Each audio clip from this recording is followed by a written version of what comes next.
Sekolah SD Negeri 3 Ramadhani, yang terhormat Bapak Ibu Guru beserta Pendik SD Negeri 3 Ramadhani, yang terhormat wali murid SD Negeri 3 Ramadhani serta siswi SD Negeri 3 Ramadhani yang Ibu sayangi. Pertama-tama marilah kita panjatkan puji syukur kehadirat Allah Subhanahu wa taala yang telah melimpahkan rahmat dan hidayahnya kepada kita sehingga kita dapat berkumpul dalam kegiatan diskusi pemetaan aset dalam keadaan sehat walafiat. Salawat serta salam selalu kita sanjung agungkan kepada junjungan kita Nabi besar Muhammad Sallallahu Alaihi Wasallam yang insya Allah kita nantikan syafaatnya di yaumul akhir. Amin ya rabbal alamin. Baik Bapak Ibu, terima kasih atas kehadirannya di sini. Kita hari ini akan melakukan diskusi pemetaan aset atau sumber daya SD Negeri 3 Ramadhani. Susunan acara pada hari ini yaitu pembukaan, yang kedua sambutan kepala sekolah, ketiga diseminasi aset sekolah, keempat diskusi pemetaan aset, kelima refleksi, dan terakhir penutup. Marilah kita buka acara ini bersama-sama dengan baca lafaz basmalah. Bismillahirrahmanirrahim. Selanjutnya ada sambutan dari kepala sekolah kepada Bu Nurul Hidayah, kami persilahkan. Baik, terima kasih. Assalamualaikum warahmatullahi wabarakatuh. Alhamdulillahirabbil alamin wassalatu wassalamu ala asrofil anbiya'i wal mursalin wa ala alihi washabbihi ajmain. Kepada Bapak Ibu guru SD 3 Ramadhani yang saya hormati, kepada wali murid SD 3 Ramadhani yang saya hormati, dan kepada anak-anakku yang hadir di sini yang Ibu banggakan. Alhamdulillahirabbil alamin. Ya, kita ucapkan karena pada kesempatan hari ini Bapak Ibu bisa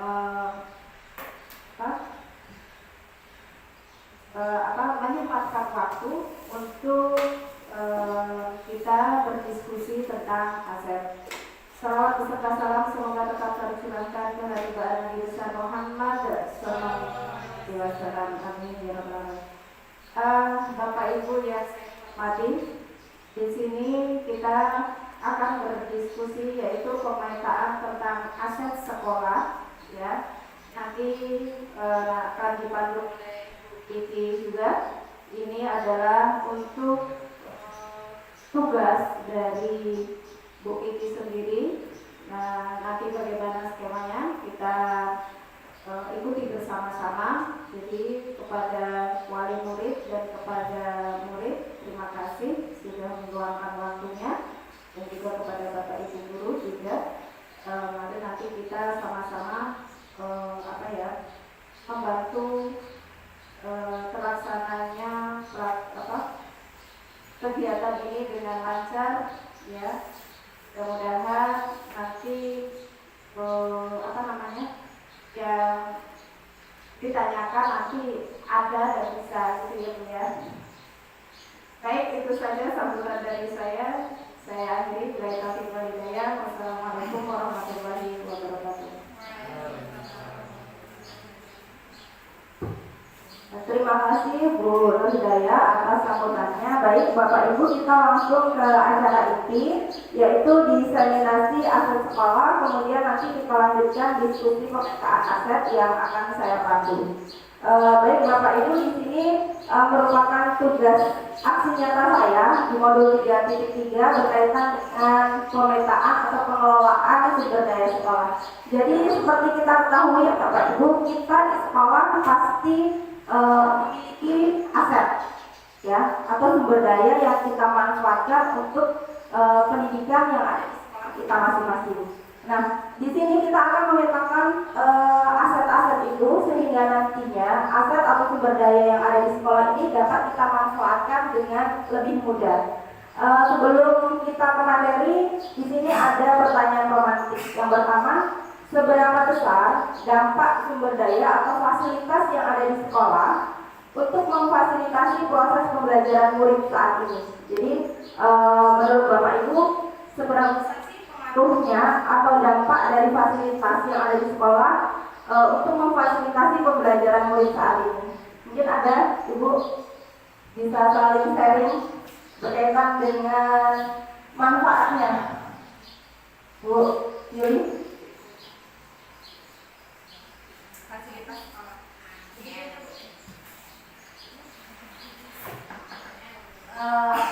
Dan dia bertanya aja seberapa besar dampak sumber daya atau fasilitas untuk memfasilitasi proses pembelajaran mulai saat ini.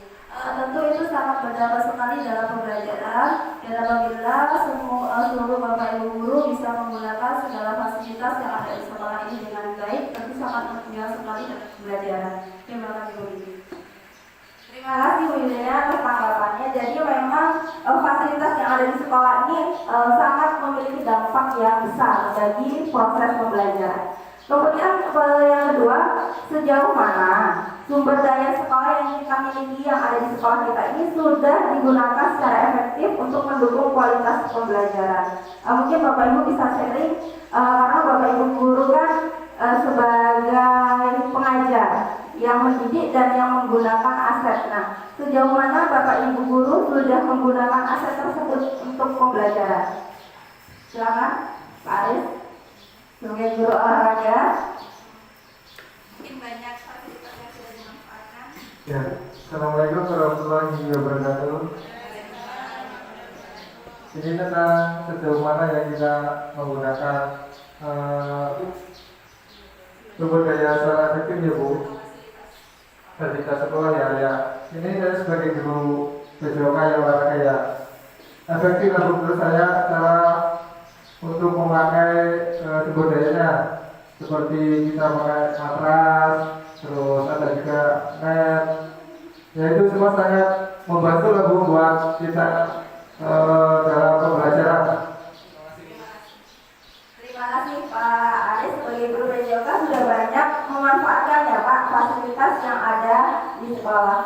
Jadi Bapak Ibu terkadang kita lupa bahwa kita punya aset-aset yang berharga dan penting untuk dimanfaatkan, tapi terkadang jarang kita manfaatkan. Nah di sini kita akan sedikit memahami ya bahwa sekolah kita ini adalah sebagai sebuah ekosistem. Kalau Bapak Ibu guru dulu belajar IPA ada ekosistem lingkungan. Nah di dalam ekosistem itu kan ada interaksi antara faktor biotik dengan abiotik. Sama seperti sekolah, kita ibaratkan itu adalah ekosistem, di mana di dalamnya itu akan ada interaksi antara faktor biotik dan abiotik. Yang biotik itu adalah unsur yang hidup. Yang hidup di sekolah kita apa Bapak Ibu? Yang hidup di sekolah kita apa? Guru, ada murid, ada kepala sekolah, ya ada komite, ada pengawas. Nah ini adalah faktor biotik. Sedangkan faktor abiotiknya apa? Yang tidak hidup. Meja kursi ya, aset, bangunan, apalagi alat peraga. Nah tentunya antara faktor biotik dengan abiotik ini harus ada interaksi.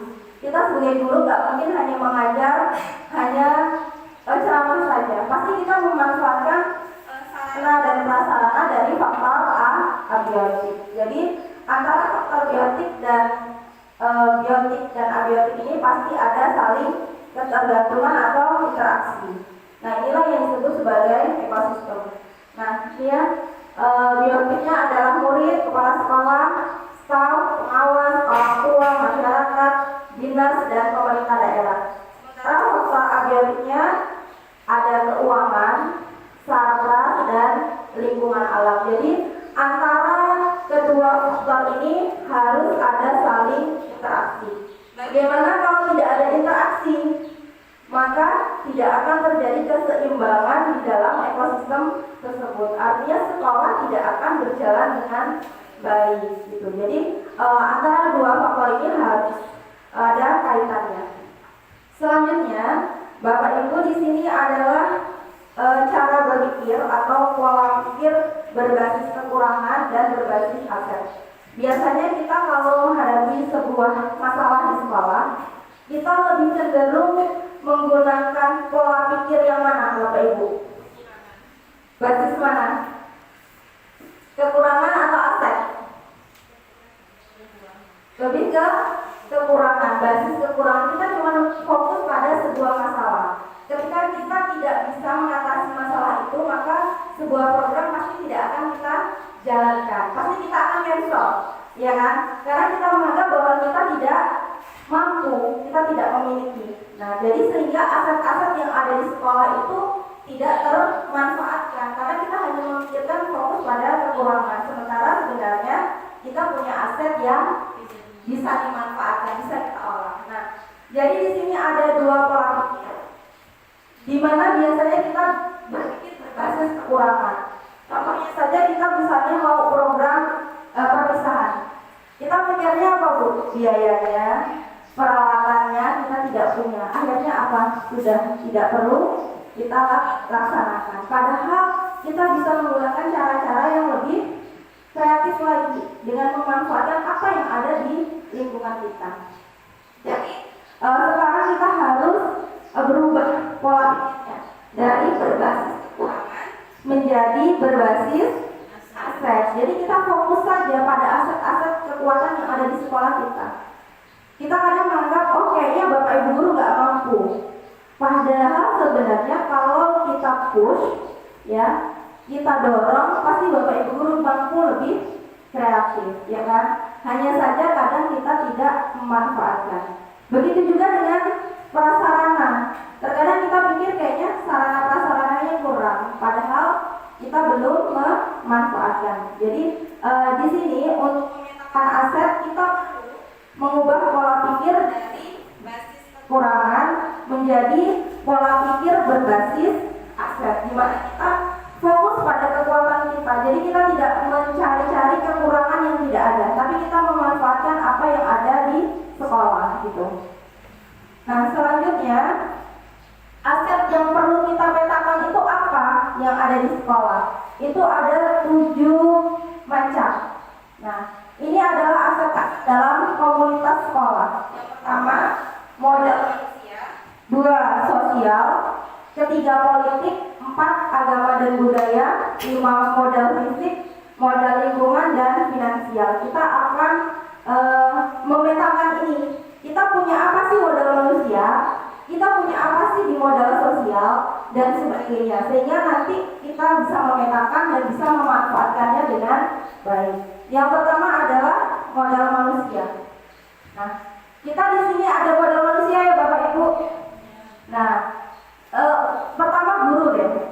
Guru semuanya sudah S1 itu adalah modal utama, sudah S1 semua.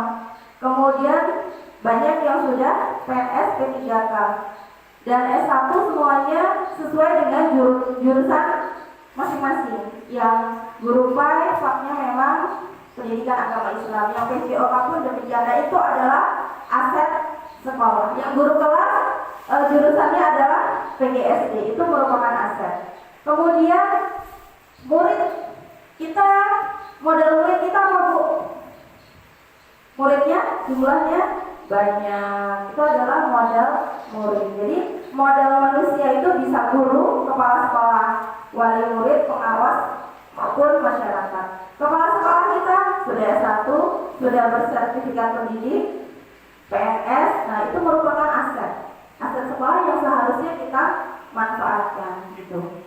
Ini modal manusia. Kemudian yang kedua, modal sosial. Nah, modal sosial ini berkaitan dengan hubungan atau interaksi jaringan dengan komunitas lain atau masyarakat. Contohnya KKG, kita ada KKG kan Bu?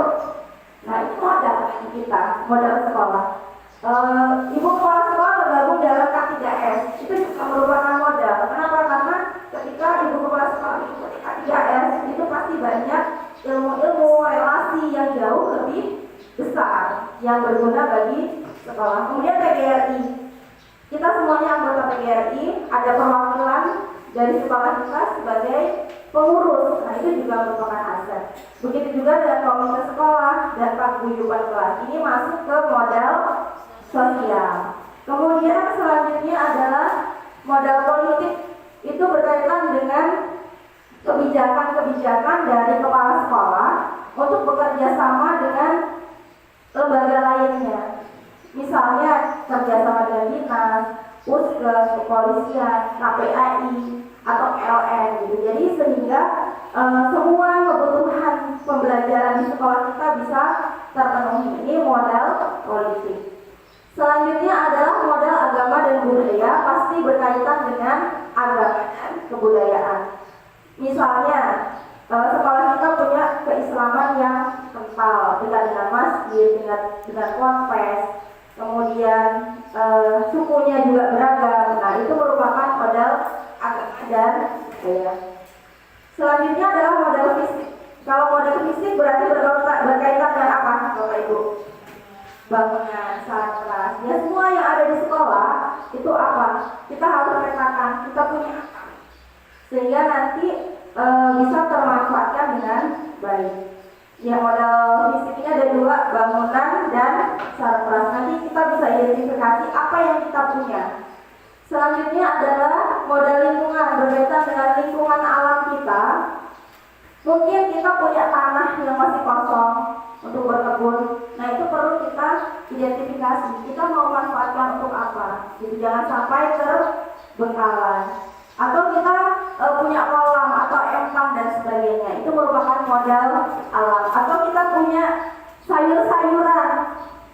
Nah, buah-buahan. Nah, itu yang kita identifikasi. Itu merupakan aset bagi sekolah kita. Bisa untuk gurunya, bisa untuk mungkin masak bersama, bisa untuk dijual mungkin kalau jumlahnya banyak. Selanjutnya adalah modal finansial, berarti berkaitan dengan keuangan. Nah, kita identifikasi support keuangan di sekolah kita itu dari apa saja. Jadi nanti penggunaannya bisa kita lakukan sesuai dengan peraturannya atau pemanfaatannya gitu. Jadi nanti kita akan memetakan 7 modal atau aset ini ya Bapak Ibu. Nah, jadi nanti saya akan meminta bantuan ibu-ibu dan ibu guru, bapak guru, wali murid serta siswa untuk memetakan aset-aset ini, 7 aset. Jadi kita akan memetakan 7 aset. Mungkin agar lebih mudah kita bagi ya Bapak Ibu, bagi per kelompok untuk memetakan aset sekolah. Jadi nanti saya akan bagikan kertas seperti ini. Nah, nanti silakan Bapak Ibu memetakan aset, misalnya berdua-dua. Yang modal manusia siapa, yang modal sosial siapa, dan sampai modal finansial gitu. Mungkin kalau modal finansial ini bisa lebih ke bendahara dengan guru yang mengurus masalah keuangan. Nah, nanti kita akan diskusikan bersama sehingga nanti ada masukan-masukan atau umpan balik dari rekan-rekan yang lainnya. Bisa dipahami ya Bapak Ibu. Jadi kita akan memetakan dari 7 ini yang kita punya di sekolah apa, modal manusia yang kita miliki di SD 3 itu apa gitu. Silakan Bu Siti dan Bu Ita modal manusia. Terus fisik terakhir ya, Aris dengan Bu Iris. Yang mana? Maunya sosial ini. Sosial. Fisik.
Bapak Ibu dan anak-anak yang sudah selesai bisa ditempelkan di depan.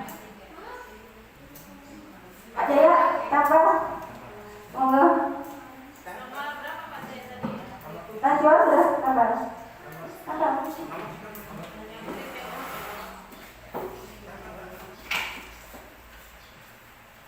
Nomor berapa? Berarti agak sini.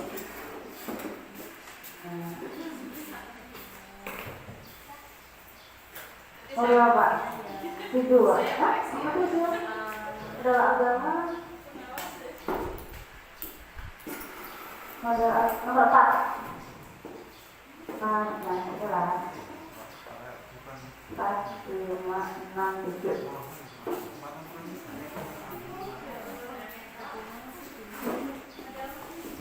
Atas sendiri Bu. Ya. Bu ada spidol Pak? Ada spidol. Bu Asy ada spidol. Bu Asy ada spidol. Nomor berapa? 5. Oke. Nomor 4. Nomor 3. Ya.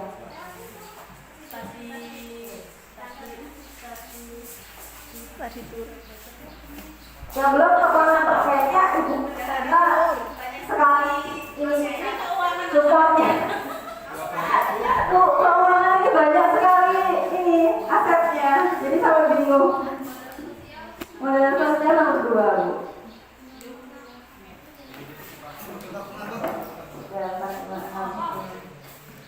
Kalau kayak gini kelihatan banyak ya, ternyata aset kita banyak.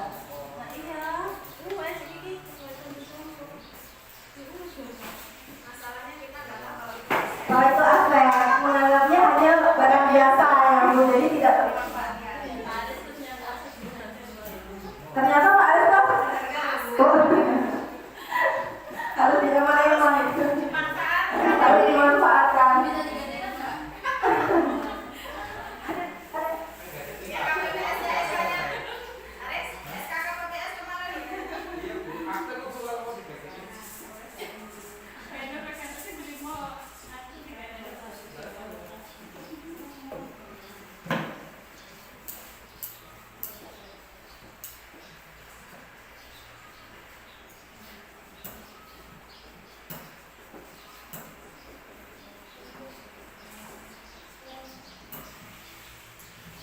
Baik, sambil nunggu aset keuangan mungkin bisa disampaikan hasil diskusinya dari modal manusia ya. Ibu silakan, Ustazah Siti maju. Apa saja aset manusia yang modal manusia? Aset atau modal manusianya di sini kami tadi yang nomor 1 adalah guru.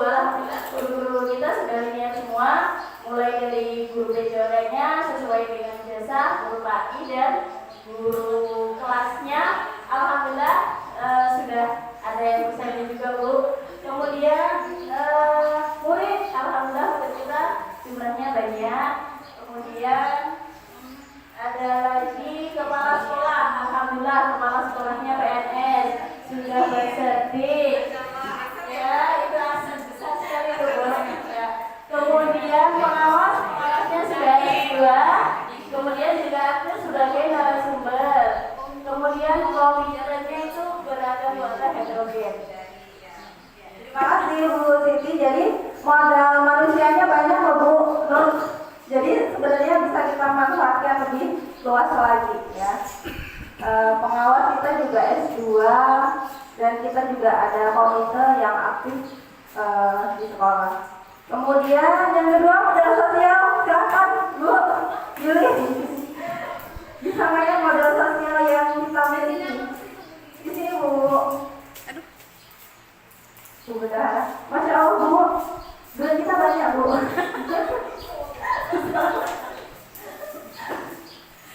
Ternyata kaya.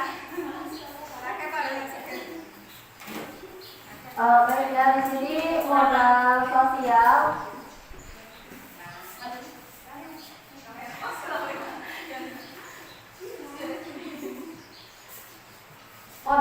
modal sosial yang dimiliki oleh SD Negeri 3 Lembadadi salah satunya yaitu ada K3S, di mana di sini kita memiliki K3S kepala sekolah yang sering rapat dan dijadikan di situ banyak wawasan yang untuk menunjang di sekolah kita. Kemudian adanya paguyuban di kelas itu juga termasuk aset sosial dan identifikasi modal politik. Ya, buat modal politik ini ada kerjasama dengan Google ya, dulu waktu ada seti dampak ya tentunya. Terus yang kedua ada kerjasama dengan KPAI ya, itu untuk fungsi ya Bu, perlindungan anak. Terus ada juga modal politiknya penyediaan layanan internet ya.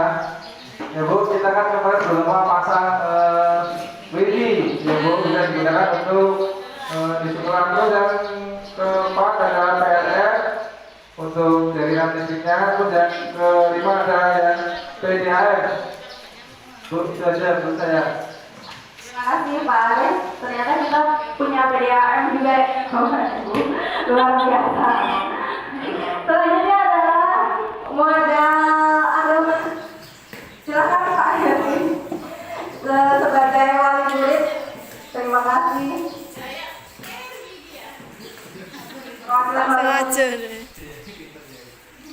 Modal agama dan budaya. Murid dan guru mayoritas agama Islam atau Muslim dekat dengan pondok pesantren.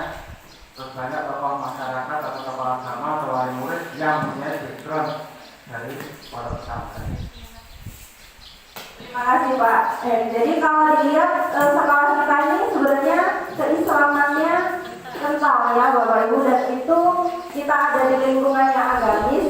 Jadi harapannya bisa menunjang proses pembelajaran yang ada di sekolah. Selanjutnya adalah modal fisik. Silakan Bu Ani. Terima kasih. Ada sekolah SD Negeri 3 Lembadadi modal fisik, yaitu ada satu kelas yang itu bangunannya adalah bangunan kelas. Kelasnya memiliki ada 10 ruang kelas, kemudian ada perpustakaan, ada 1 perpustakaan, musola ada 1, kemudian toilet ada 3, yaitu toilet murid dan toilet guru. Kemudian kantin juga ada 3, ditambah kelas. Terima kasih Bu Ani yang sudah memaparkan modal fisik yang dimiliki oleh sekolah. Selanjutnya adalah modal lingkungan. Mungkin perwakilan dari murid, silakan Anda lanjut. Modal lingkungan apa yang dimiliki sekolah? Modal lingkungan lahan kosong di samping musola yang bisa dimanfaatkan untuk menanam sayuran dan taman bunga untuk indah. Terima kasih untuk Anda juga yang tadi sudah berdiskusi mengidentifikasi modal lingkungan. Kita sebenarnya punya lahan kosong ya Bu, yang bisa kita manfaatkan nanti untuk mungkin sayuran atau buah-buahan, jadi bisa kita panen. Kemudian kita juga sudah mulai mempercantik rumah bunga kita. Selanjutnya modal finansial ini berkaitan dengan keuangan sekolah atau kekayaan sekolah. Silakan Bu Masri. Benar. Kalau dilihat banyak sekali nih Bu.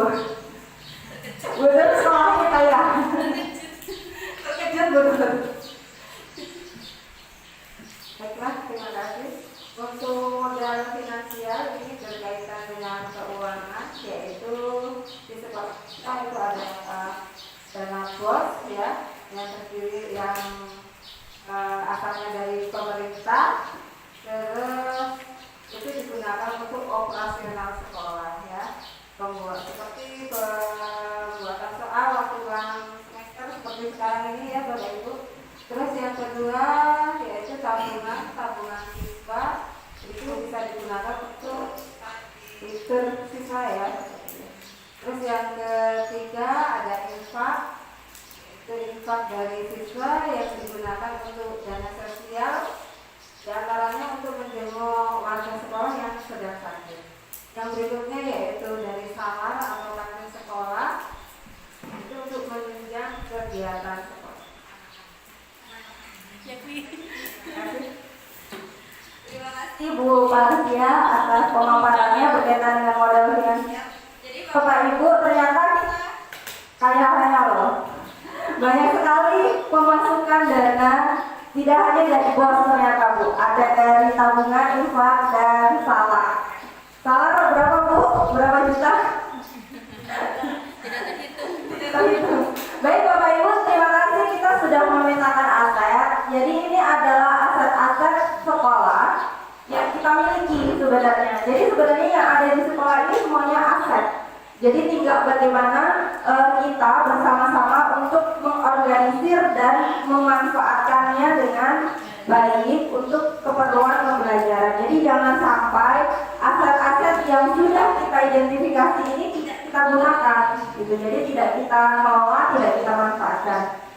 Jadi kesimpulan dari kegiatan hari ini adalah sebagai sebuah sekolah, sebagai komunitas, sekolah kita ini bisa manfaatkan aset-aset yang kita miliki dari modal manusia, sosial, politik, agama, fisik, lingkungan maupun finansial. Jadi pemanfaatannya ini bisa kita laksanakan, bisa kita kelola secara bersama-sama, tentunya dengan kolaborasi dari kepala sekolah, guru, wali murid, siswa, juga masyarakat. Gitu. Jadi tetap perlu ada kolaborasi dari semua pihak atau semua unsur sehingga aset-aset ini bisa kita berdayakan. Mungkin Bapak Ibu hanya itu yang dapat saya sampaikan, dan terima kasih atas kegiatan diskusinya. Mungkin ada yang ingin ditanyakan atau ingin kita bahas, saya persilakan. Cukup Bapak Ibu? Cukup. Baik, terima kasih Bapak Ibu semuanya atas partisipasinya mengikuti diskusi ini sehingga kita bisa memetakan aset yang ada di sekolah kita. Terima kasih kepada Ibu Kepala Sekolah, Bapak Ibu Guru, Bapak Ibu wali murid serta siswa yang sudah hadir. Mohon maaf apabila ada banyak kesalahan dan kekurangan. Kepada Allah saya mohon ampun. Saya akhiri, wabillahi taufiq wal hidayah. Wassalamualaikum warahmatullahi wabarakatuh.